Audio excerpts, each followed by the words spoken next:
In this tutorial, I will show you how to install JavaFX SceneBuilder.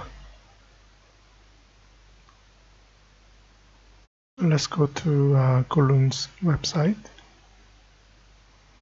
Latest version supposed to be 20.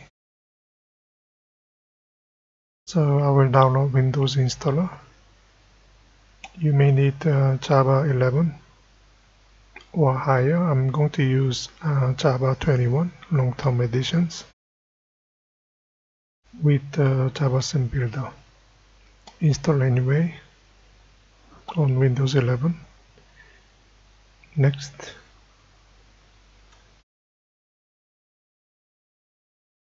Here you need to remember install SceneBuilder directory so that you can set it up with InstallJavaFX later on. Finish.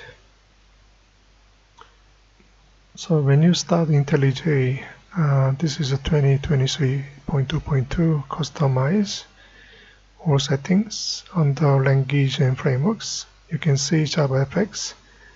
You can pass to SceneBuilder. Okay. As you can see, this is under my username, scenebuilder.exe. You can select. My username is Ken. It might be different from yours. Okay, close it. That's all. Thank you.